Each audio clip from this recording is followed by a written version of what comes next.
अस्सलामुअलैकुम। आज हम सॉल्व करेंगे एक्सरसाइज 1.1 क्वेश्चन नंबर 21। तो क्वेश्चन नंबर 21 के अंदर हमने सिंपली क्या फाइंड करना है, हमने फाइंड करना है जी डोमेन। इसमें सिर्फ और सिर्फ हमसे क्या कहा गया है कि आपने डोमेन फाइंड करनी है, हमने रेंज फाइंड नहीं करनी। तो हमारे पास क्वेश्चन है y which is equal to x plus 3/4 minus के रूट एक्स स्क्वायर माइनस 9। तो डोमेन हमारे पास क्या होती है कि हम कोई भी फंक्शन को, कोई भी वैल्यू को हम क्या देते हैं, इनपुट देते हैं, और रेंज हमारे पास क्या होती है, आउटपुट होती है। तो इस फंक्शन को हमने इनपुट देनी है। इनपुट हमने किस तरीके से देनी है कि हमारे पास इन्फिनिटी भी ना आए और हमारे पास कोई भी इमेजिनरी नंबर ना आए। हमारे पास पॉजिटिव वैल्यू आनी चाहिए। तो अब अगर मैं देखूं तो मेरे पास क्या किस फॉर्म में आ रहा है फंक्शन, मेरे पास फंक्शन जो है वो इस फॉर्म में आ रहा है, डिवाइड की फॉर्म में। तो अब जो मेरे पास डिनोमिनेटर है ना, वो मेरे पास क्या गिवन है, 4 माइनस के रूट एक्स स्क्वायर माइनस 9। तो इन्फिनिटी मेरे पास कब होगा, इन्फिनिटी मेरे पास तब होगा जब मेरे पास समथिंग ओवर ज़ीरो, कि कोई भी सपोज मेरे पास नंबर है 1/0, तो ये मेरे पास किसके इक्वल आ जाएगा, इन्फिनिटी के। सो जो ये वैल्यू है ना, ये मेरे पास इन्फिनिटी के इक्वल नहीं आनी चाहिए। तो अब क्या करूँगी मैं लिख दूँगी 4 minus square root x square minus 9 which is not equal to zero. क्योंकि अगर ये वैल्यू मेरे पास ज़ीरो के इक्वल होगी ना, तो फिर मेरे पास आंसर क्या हो जाएगा, इन्फिनिटी। सो मैंने इन्फिनिटी नहीं लाना, मैंने क्या लाना है, कोई भी पॉजिटिव रियल नंबर्स लाने हैं। तो मैं इसको सपोज क्या कर लेती हूँ कि मेरे पास जो डिनोमिनेटर है ना, वो मेरे पास is not equal to zero. So अब मैं क्या करूँगी, 4 अगर मैं स्क्वायर रूट को इज इक्वल के उस साइड पे लेके जाऊँ तो मेरे पास क्या हो जाएगा, which is not equal to negative value, तो ये क्या हो जाएगी मेरे पास पॉजिटिव एक्स स्क्वायर माइनस 9। अब स्क्वायर रूट को कैंसिल आउट करने के लिए मैं क्या करूँगी, taking square on both sides, taking square on both sides. So अब मेरे पास क्या हो जाएगा, 4 का मेरे पास क्या आ जाएगा square, which is not equal to square root x square minus 9 whole square. So अब क्या होगा, मेरे पास स्क्वायर रूट से मेरे पास कैंसिल आउट हो जाएगा। बाकी मेरे पास क्या आ जाएगा, 4 का स्क्वायर मेरे पास किसके इक्वल आ जाएगा, 16 which is not equal to x square minus 9। मैंने क्या करना है, एक्स की वैल्यू फाइंड करनी है। तो 9 साइड पे आगे क्या हो जाएगा मेरे पास, positive which is not equal to x square. So x square मेरे पास किसके नॉट इक्वल टू 16 प्लस 9 मेरे पास किसके इक्वल आ जाएगा, 25। सो अगर मैं स्क्वायर रूट ले लूँ ताकि मेरे पास स्क्वायर क्या हो जाए, कैंसिल आउट हो जाए, तो x मेरे पास इज़ नॉट इक्वल टू किसके आ जाएगा, +-5। मैंने यहाँ पे भी क्या ले लिया, स्क्वायर रूट ले लिया, और यहाँ पे भी मैंने स्क्वायर रूट ले लिया ताकि मेरे पास x का वेरिएबल सिंपल आ जाए। तो x की जो वैल्यू है ना, वो मेरे पास +-5 के इक्वल नहीं आनी चाहिए डोमेन के अंदर। मतलब कि मेरे पास डोमेन किस फॉर्म में आएगी, मेरे पास डोमेन आएगी -5, और मैंने कौन सी ब्रैकेट लगानी है, ओपन ब्रैकेट। इसका मतलब है कि -5 इन्वॉल्व नहीं है मेरे पास। To negative infinity union +5 to positive infinity. और मैंने यहाँ पे क्या किया है, मैंने यहाँ पे कौन सी ब्रैकेट लगाई है, ओपन ब्रैकेट लगाई है, ठीक है। मैंने क्लोज नहीं लगाई। अगर मैं क्लोज लगाती तो फिर मेरे पास -5 इन्वॉल्व होता। अब दूसरी बात कि हम जो कह रहे हैं कि हमारे पास x which is not equal to +-5 कि हमारे पास ये डोमेन के अंदर नहीं आएगा। तो अगर मैं अगेन इसको, जो मेरे पास क्वेश्चन था, अगर इसके अंदर पुट करके देखूँ, मेरे पास क्या था क्वेश्चन, x + 3/4 माइनस के रूट एक्स स्क्वायर माइनस 9। तो अगर मैं x which is equal to +5 अगर मैं पुट करती हूँ ना, तो मेरे पास आंसर क्या हो जाएगा, इन्फिनिटी हो जाएगा। अब पुट करके देखते हैं क्या आ जाएगा, x + 3/4 माइनस के root 5 square minus 9 which is equal to x + 3/4 minus 5 का मेरे पास क्या हो जाएगा, 25। तो 25 माइनस 9 मेरे पास किसकी इक्वल आ जाएगा, 16 which is equal to x + 3/16 square root मेरे पास किसकी इक्वल होता है, 4 के। तो ये मेरे पास क्या आ जाएगा, x + 3/0 which is equal to infinity. So अब इससे मुझे क्या पता चला, इस तरह से अगर मैं यहाँ पे 5 की जगह -5 पुट करती हूँ, तो ऑलरेडी मेरे पास पावर क्या है, इवन है, तो मेरे पास 5 क्या हो जाएगा, पॉजिटिव। सो अगेन मेरे पास आंसर क्या आ जाएगा, इन्फिनिटी। इसीलिए मैंने क्या कर दी, मैंने इसकी डोमेन ये लिख दी है कि मेरे पास -5 जो है वो इन्वॉल्व नहीं है। -5 टू नेगेटिव इन्फिनिटी, इस आंसर +5 टू पॉजिटिव इन्फिनिटी। सो एक पार्ट तो हमने सॉल्व कर लिया डोमेन का। सेकंड पार्ट क्या है कि मेरे पास क्या आ रहा है square root x square minus 9। वो एक तो मैंने क्या कहा था कि मेरे पास इन्फिनिटी ना आए तो मैंने उसकी डोमेन निकाली। अब दूसरे मेरे पास इमेजिनरी नंबर, क्योंकि यहाँ पे मेरे पास डिवाइड में क्या आ रही है स्क्वायर रूट की फॉर्म आ रही है। तो अब मैं क्या लिख सकती हूँ, मैं लिख सकती हूँ x square minus 9 greater than और इक्वल टू 0। सो अब मेरे पास क्या हो जाएगा एक्स स्क्वायर ग्रेटर दैन और इक्वल टू मीन्स के 9। सो मेरे पास x किसके इक्वल आ गया, +-3। इसका मतलब है मेरे पास क्या डोमेन आ रही है, मेरे पास डोमेन आ रही है, मैं क्या लगा रही हूँ अब, close bracket -3 to negative infinity,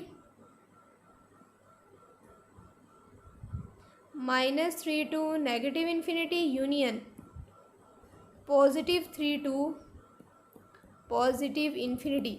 अब इसका मतलब क्या है, ये मेरे पास क्या है क्लोज ब्रैकेट और मेरे पास -3 इसके अंदर इन्वॉल्व है और 3 भी मेरे पास क्या है इन्वॉल्व है। अब मेरे पास दो तरह की डोमेन्स आ गई, एक मेरे पास -5 वाली आ गई और एक मेरे पास -3 वाली आ रही है। अगर मैं इन दोनों डोमेन्स को अगर मैं क्या कर दूँ, मर्ज कर दूँ, अगर मैं इसका आंसर एक ही उसके अंदर लेकर आना चाहूँ, अगर हम देखें कि हमारे पास क्या आ रहा है -3 to positive infinity, 3 to positive infinity, अगर मैं 3 को पुट करती हूँ ना इसके अंदर, इस वैल्यू के अंदर अगर मैं इस जगह पे 3 को पुट करती हूँ तो मेरे पास आंसर इन्फिनिटी नहीं होता। तो सिंपल सी बात है, मेरे पास 3 क्या हो गया, इन्वॉल्व हो गया। आप खुद ही पुट करके देख लें, आपके पास आंसर जो है वो इन्फिनिटी नहीं आएगा।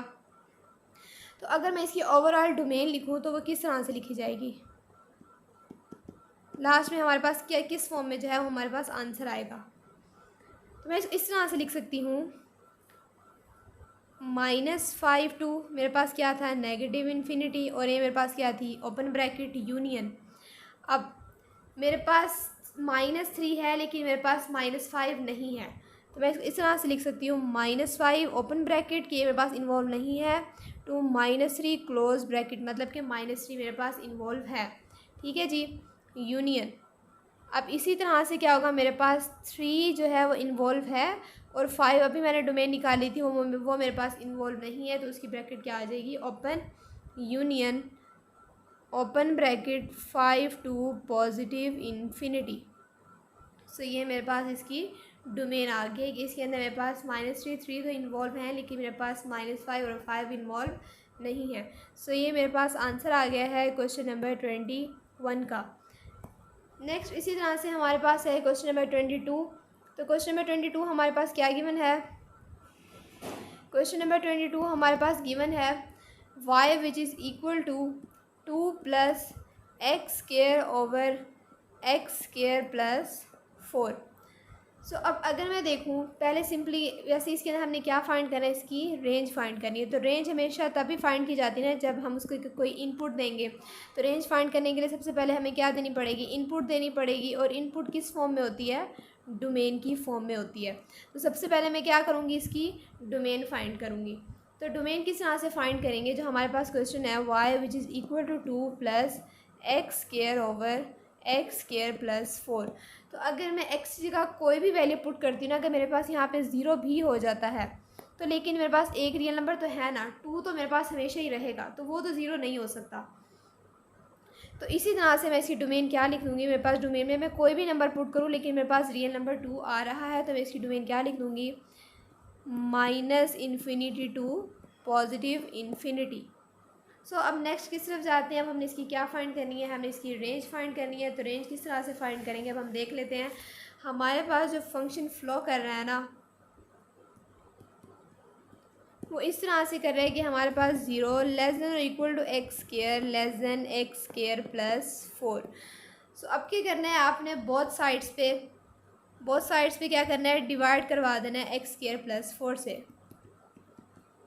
Divide x square + 4 on both sides. So मेरे पास क्या आ जाएगा, 0 over x square + 4 < to x square x square + 4 over x square + 4। So अब क्या होगा, x स्क्वायर + 4 से कैंसिल आउट हो जाएगा, तो मेरे पास क्या वैल्यूज़ आ जाएंगी, 0 < टू x स्क्वायर <1। इसका मतलब है कि मेरे पास जो फंक्शन जो फ़्लो कर रहा है वो कहाँ से कहाँ तक कर रहा है, 0 से 1 के दरमियान में।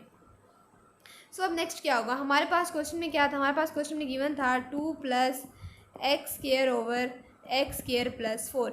हमने तो सिर्फ और सिर्फ इस वैल्यू को फ्लो करवाया, बाकी हमारे पास 2 बच गया था। तो अब क्या करना है, 2 को बोथ साइड्स पे ऐड कर देना है।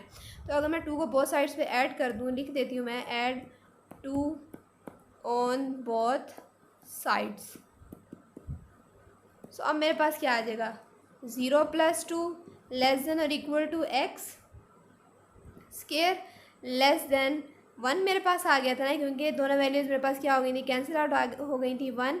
तो 1 के अंदर क्या कर देना है, +2। सो मेरे पास क्या आ रहा है, 2 <= x² <= 3। इसका मतलब क्या है कि मेरे पास इंटरवल्स, मेरे पास जो रेंज आ रही है वो कहाँ से कहाँ तक आ रही है मेरे पास।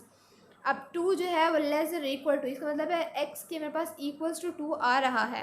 तो इसकी डोमेन में इस तरह से लिख सकती हूँ (2), मतलब कि 2 जो है वो इन्वॉल्व है, और 2 से 3 तक के दरमियान में मेरे पास वैल्यूज़ आ रही हैं, और 3 जो है वो मेरे पास इन्वॉल्व नहीं है, क्योंकि यहाँ पे मेरे पास = का साइन नहीं लगा हुआ, सिर्फ और सिर्फ क्या है, <3। सो 3 जो है वो इन्वॉल्व नहीं है, 2 मेरे पास इन्वॉल्व है। सो मेरे पास रेंज क्या आ गया, 2 to 3। इसका मतलब है कि 2 मेरे पास इन्वॉल्व है, 2.5, 2.6, 2.7, 2.8, लेकिन जो है वो मेरे पास 3 इन्वॉल्व नहीं है। तो ये मेरे पास क्या आ गया, रेंज क्वेश्चन नंबर 22 की। सो यहाँ तक हमारे पास क्वेश्चन नंबर 21 और क्वेश्चन नंबर 22 कंप्लीट हो गए हैं।